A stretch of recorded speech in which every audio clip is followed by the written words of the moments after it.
தனுஷ் அவர்கள் நயன்தாராயிடம் 10 கோடி கேட்டிருக்காங்களா? Legal notice அனுப்பிச்சிருக்காங்க. 10 கோடி கேட்டு எதுக்கு அந்த நோட்டீஸ் அனுப்பிச்சாங்க? இப்போ பதிலுக்கு பார்த்தீங்கன்னா நயன்தாரா அவர்கள் பார்த்தீங்கன்னா எக்ஸ் தளத்துலேயும் இன்ஸ்டாகிராம்லேயும் ஒரு 3 பக்க அறிக்கையை பார்த்தீங்கன்னா போஸ்ட் பண்ணியிருக்காங்க. இதை பற்றி தான் இன்றைக்கி ஃபுல்லாக பார்த்தீங்கன்னா சோசியல் மீடியாவில் போயிட்டுருக்கு. ஒரு சைடு வந்து நயன்தாராக்கு சப்போர்ட் பண்ணி ஒரு சைடு பேசிகிட்டு இருக்காங்க, இன்னொரு சைடு தனுஷ் அவர்கள் சப்போர்ட் பண்ணி பேசிகிட்டு இருக்காங்க. என்ன நடந்துட்டு இருக்குங்கிறத இந்த வீடியோவில் வந்து ரொம்ப சிம்பிளாக பார்ப்போம். எந்த ஒரு சைடு எடுக்காமல் என்ன நடந்துட்டுருக்கு அப்படிங்கிறத மட்டும் இந்த வீடியோவில் பார்ப்போம். நயன்தாரா அவர்களுக்கும் விக்னேஷ் அவர்களுக்கும் தெரிஞ்சிருக்கும், 2 years பிஃபோர் மேரேஜ் ஆயிருக்கும். அதுக்கு வந்து ஒரு டாக்குமெண்ட்ரி மாதிரி வந்து பண்ணியிருக்காங்க, நெட்ஃப்ளிக்ஸில் ரிலீஸ் பண்ண போகிறாங்க. கம்மிங் 18th பார்த்தீங்கன்னா அந்த வந்து ரிலீஸ் பிளான் பண்ணியிருக்காங்க. 2 years முன்னாடியே இருந்து பிளான் பண்ணியிருக்காங்க. இப்போ இந்த டீசர்லாம் கூட முன்னாடியே விட்டுருந்தாங்க. இப்போ ட்ரெய்லர் வந்து 1 week முன்னாடி விட்டுருந்தாங்க.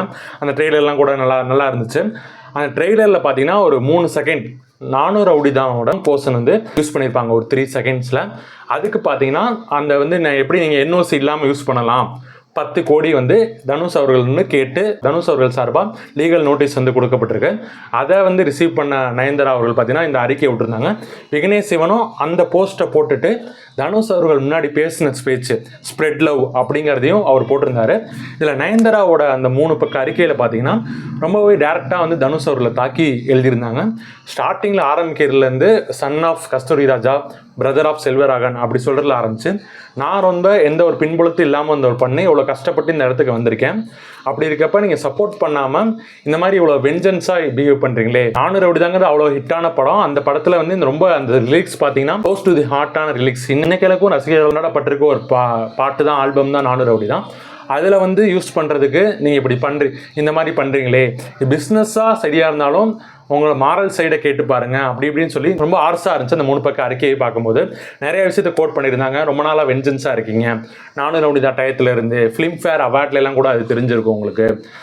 அப்புறம் வந்து முடிக்கும் போது எப்படி முடிச்சிருக்காங்கன்னா, ஜெர்மன் வேர்டில் சேட் அண்ட் ஃப்ரிட்ஜு கரெக்டாக ப்ரொனவுன்ஸ் பண்ணான்னு தெரியல.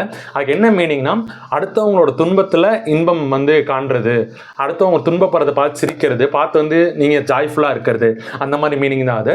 அந்த மாதிரி நீங்கள் இருக்காதீங்க. இந்த டாக்குமெண்ட்ரியை பார்த்தீங்கன்னா உங்களோட பீஸும் நல்லாயிருக்கும்.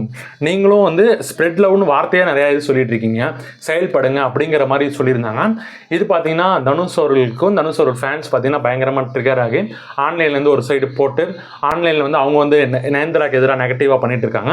இது வந்து ஃபேர் நாட் ஃபேர்னு சொல்லி போயிட்டு இருக்காங்க.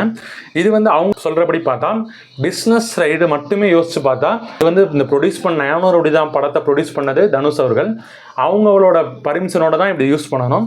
அது வந்து கேட்குறது 10 கோடி அந்த நம்பர்ஸ் வந்து நமக்கு வந்து கம்மியாக, நமக்கு ஜாஸ்தியாக தெரியல, அவங்க சைடில் எப்படின்னு தெரியல. அது கேட்குறது பிஸ்னஸ் சைடு பார்த்தீங்கன்னா இது கொஞ்சம் கரெக்ட் மாதிரி அப்படி தோணும். பட் எத்திக்கலாக மாறலாக பார்த்தா இது கொஞ்சம் தப்பு. ஏன்னா இந்த இதில் பார்த்தீங்கன்னா இதே டாக்குமெண்ட்ரியில் நிறையா டேரக்டர்ஸ் அட்லிலேருந்து ஆரம்பித்து நிறையா பேர் பார்த்தீங்கன்னா நம்ம பார்க்க முடியுது, ட்ரெய்லர்லேயே பார்க்க முடியுது. அவங்களாம் நிறைய பேர் பேசியிருக்காங்க. ராதிகா அவங்களா இருக்கட்டும், இந்த மாதிரி நிறையா வந்து செலிபிரிட்டிஸும் அந்த டாக்குமெண்ட்ரியில் இருக்காங்க. ஏன்னா இந்த டாக்குமெண்ட்ரி பார்த்தீங்கன்னா வெறும் மேரேஜ் மட்டும் இல்லாமல் நயன்தாராவோட ஜேர்னியும் லைட்டாக இன்க்ளூட் பண்ணி அவங்க பண்ண ஸ்ட்ரகிள்ஸ் அந்த இதெல்லாம் சேர்த்து ஒரு டாக்குமெண்ட்ரியாக நெட்ஃப்ளிக்ஸில் இது பண்ணுறாங்க. இந்த நெட்ஃப்ளிக்ஸில் இது பண்ணுறதுக்கு நெட்ஃப்ளிக்ஸ் கண்டிப்பாக நயன்தாரா விக்னேஷ் சிவன் அவங்களுக்கு பே பண்ணுவாங்க. அந்த பேமெண்ட்டும் அந்த ப்ராசஸ் நடக்குது. நிறைய பேர் அதுவுமே போடுறாங்க. இவங்க மட்டும் என்ன சும்மா ஃப்ரீயாவா சோசியல் மீடியா அப்லோட் பண்ணுறாங்க, நெட்ஃப்ளிக்ஸில் ப்ராஃபிட்டோட வித்து தானே சேல்ஸ் பண்ணுறாங்க அப்படின்னு சொல்கிறாங்க. பட் இந்த அமௌண்ட்டு இவ்வளோ அமௌண்ட் 10 crores அது எல்லாம் ஒரே சர்க்கிளில் இருக்கவங்க, ஒரே சினிமா இண்டஸ்ட்ரியில் இருக்கவங்க, ஒன்றா ஒர்க் பண்ணவங்க, அவங்களுக்குள்ள இந்த கிளாஸஸ் வந்து இப்படி வெளிப்படையாக தெரியுது. தமிழ் சினிமாவில் எப்பவுமே ரொம்ப அவ்வளோ பெருசாக தெரியாது. இவ்வளோ பெரிய ஆக்டர்ஸ்குள்ளே நம்ம வந்து ஃபேன்ஸ் வார் நடக்கும். பட் பர்சனலாக இவங்க ஒருத்தர் மேலே ஒருத்தர் அலிகேஷன் வைக்கிறது, அது தனுஷ் மாதிரி ஒரு பெரிய ஆக்டர், ஒரு நேஷனல் அவார்டு வின்னர் மேலே இந்த மாதிரி நீங்கள் வந்து உங்களோட கேரக்டரை என்னென்னு காமிக்கிறது அப்படிங்கிறத சொல்கிறதா இருக்கட்டும், இதெல்லாம் வந்து ரொம்ப நிறைய பேருக்கு வந்து ஆச்சரியமாக இருந்துச்சு. ஒரு சினிமா துறையில் தமிழ் சினிமாங்கிறது நம்ம வந்து நமக்கு ரொம்ப முக்கியமே இல்லை அப்படின்னா கூட நம்ம கவனிப்போம் என்ன நடந்துட்டுங்கிறத பார்த்துட்டு இருப்போம். அதனால் நம்ம லைஃபோ நம்ம பார்த்துட்டு இருக்கவங்க லைஃப் எதுவுமே சேஞ்ச் ஆகாது. நமக்கு சும்மா ரெஸ்ட் நம்ம என்ன நடக்குது, ஒரு படம் வந்து எப்படி ரிவ்யூ வருது, நம்ம பார்க்காட்டியுமே எப்படி என்ன சொல்கிறாங்கிறத நோட் பண்ணுவோம். அந்த மாதிரி இந்த மாதிரி பெரிய பெரிய நடிகைகளோட முக்கியமான நிகழ்வுகளை வந்து நம்ம என்ன நடந்துக்குன்னு தெரிஞ்சுக்கிறதுக்கு நமக்கு கியூரியாசிட்டி இருக்கும்.